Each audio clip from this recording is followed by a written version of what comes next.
Thank you, Toastmaster. Have you ever dreamed about piloting your own light aircraft? Picture this. You're sitting in a small cockpit, you're cleared for takeoff, you push the throttle fully forward, release the brakes, you're going down the center of the runway, and you gently pull back on the control column, and the next thing you know, you're airborne. This is one of the most incredible feelings of freedom you can possibly have. You're like a bird in the sky, free to go wherever you like. And as you climb, you look out the window and suddenly the landscape looks like a model village. You keep climbing 1,000 feet, 2,000 feet, you level off and turn onto your heading towards your destination. How do I know this? Because I've done it many times myself.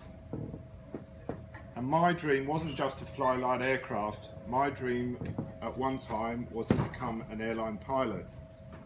And the first step in that journey was to get my private pilot's license. I did this in England at the age of 27. It took me over 40 hours of flying in different conditions over a 14-month period and many hours of study to get it, and I was really proud of it. But that was just the start. I then had to clock up some hours with that license, and the place I chose to go to was Florida. And I went with my then girlfriend Sandra, who was foolish enough to come with me, and we were based in Orlando. And the first sector that we went on, we flew as far south as you can possibly go in the USA. We tracked islands, a chain of islands in the turquoise water that terminated at the tropical destination of Key West. But that was just a warm-up for the main event. When we were back in Orlando, I had decided we were going to go and tour the islands of the coral captivating islands of the Bahamas. There was only one slight problem.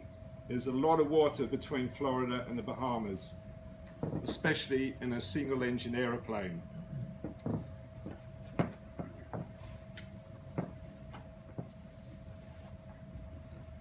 That was me 25 years ago.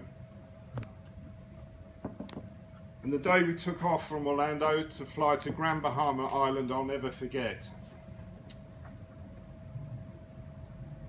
It was a sultry day. We headed south towards Miami and then turned out over open ocean. And I can tell you, flying when you can see nothing but water is quite an experience, especially when you're at the controls.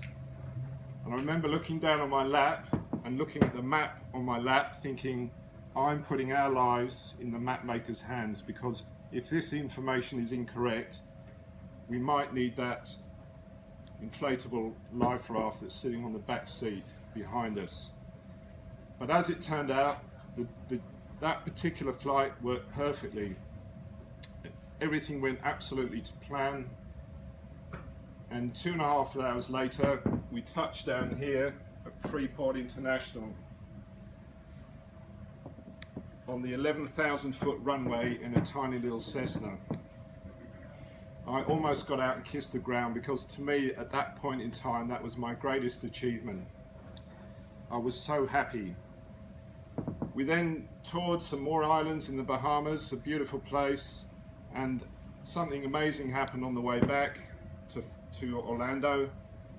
As we were flying back, we actually got to see the space shuttle being launched while we were in the air.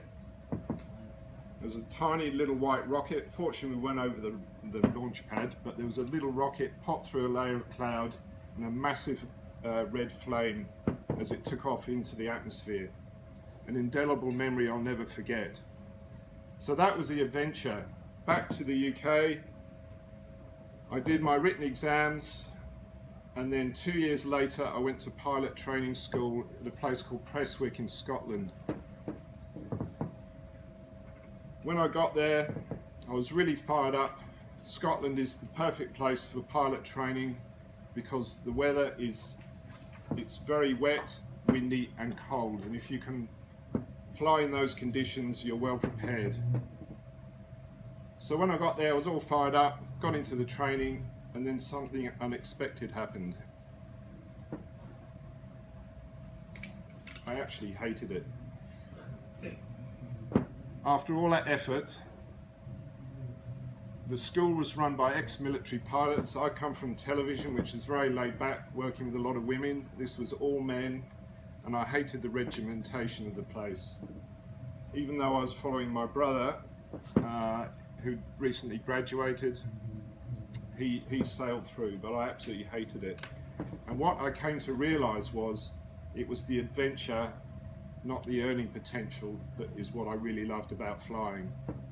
The other interesting thing that happened at that time was I got together with my now wife, Michelle, who some of you have met, and we have 2 beautiful boys.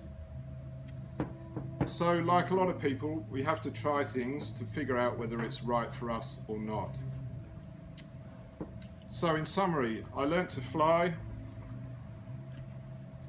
I thought I was going to be an airline pilot. I put a lot of effort in, but in the end it wasn't for me. So what's the point of my speech? The point of my speech is you've got to push yourself to know yourself, even if the results are completely unexpected.